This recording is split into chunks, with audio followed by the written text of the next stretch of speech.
Welcome back to Between Bells, everyone. Americans just celebrated Veterans Day at the movie theaters, helping Midway land a surprise win at the box office. But it's not just here at home. Audiences around the world are paying tribute to the men and women who sacrifice it all, including the new film Danger Close about the Australian soldiers who fought in the Vietnam War. Judges Alyssa Julia Smith just caught up with actor Luke Bracey about what to expect. Take a look.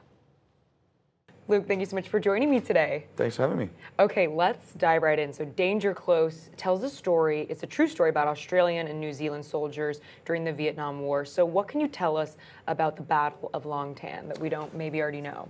Well, the Battle of Long Tan, it was, kind of an intense kind of 5-hour period in 1966 when there was about 100 Australian and New Zealand soldiers surrounded by 2,000 North Vietnamese soldiers, and it's a tremendous story of kind of the majority of these guys were 20-year-old conscripts, and so it's this crazy story of ordinary men doing extraordinary things and kind of looking out for the mate next to them and trying to get through it together. So. Now, this took place in the 60s, as you said, but it is kind of a relevant story to still tell today, so why do you think that is? I just think it's time, much like in America and the veterans of the Vietnam War in Australia, they didn't get the recognition when they got home, and they could kind of put in this place in society that they didn't deserve. As I said, most of these guys were conscripted 20-year-old kids that didn't have a choice, and they were put in this extraordinary situation, and all they had to worry about, all they could worry about was the guy next to him and the mate next to him. So, for me, I think it's a really interesting story of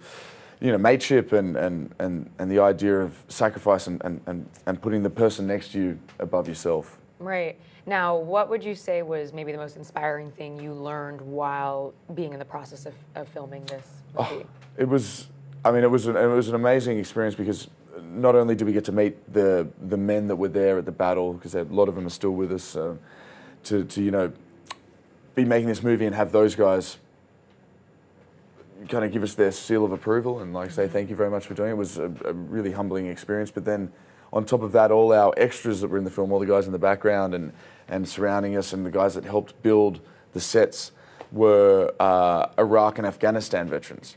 Wow. So these Australian soldiers that were all Iraq and Afghanistan veterans, and I got to become really good friends with a lot of them. I'm still mates with a bunch of them to this day. So they hired mostly veterans? Yeah, there's an amazing company down in Australia called Extra Specialists, run by a bloke called Sean Barry. G'day, Sean. Their company focuses on helping veterans come back and re-enter society, after serving and spending a number of years in the service. And so, when you're making these movies, war movies, and you need kind of guys that know what they're doing. Right. And so these guys are perfect. They just know exactly what they're doing. They're so professional. Right. And for us kind of actors pretending to be heroes, it was nice to have some real heroes surrounding us and of course, very inspiring. Letting us know that we're not that they were happy that we were doing it, and that kind of gave it a weight off. Mm-hmm.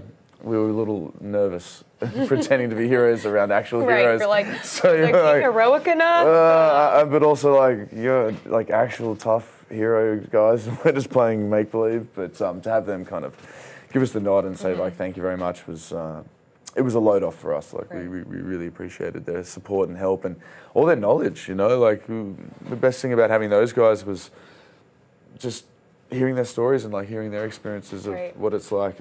And then on top of that, seeing those guys meet the Vietnam veterans and their kind of... That dynamic. Yeah, they're the same guys. I think the Vietnam veterans were wow, they're just like us. Oh my God. Yeah, so it was a really humbling experience to be part of the whole film. Yeah.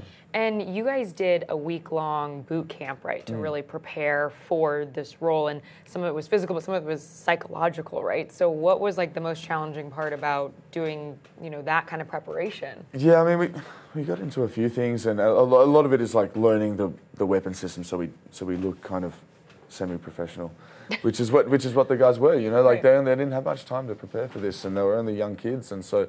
So you had that to your advantage. So we had that to our advantage, exactly. But yeah, and then it was just kind of understanding what happens in the battle. So much happens in the battle, and understanding the kind of the intricacies of it. And then we kind of did some other research while we were there that week. We had an amazing military advisor, this guy called John Isles, who's like one of the best in the business when it comes to teaching us actors about the real stuff. But he kind of just like helped us. Yeah, not necessarily. I mean, there's no way you can mentally get there. Right. It's war, and we're playing make-believe war, Right. so I'm not gonna sit here and pretend like it was like the war. But just the idea of like, I think it was more important that we got to become mates, and like that's one thing that we learned from these veterans that that we like, worked with. That, yeah, bonding. there's a mateship. You know, it's a really interesting word in Australia, mateship, and like the whole concept of it. It's kind of more than brotherhood. It's this. It's definitely putting the person next to you in front of yourself. So learning that kind of dynamic and how important that is in these situations was really a great experience.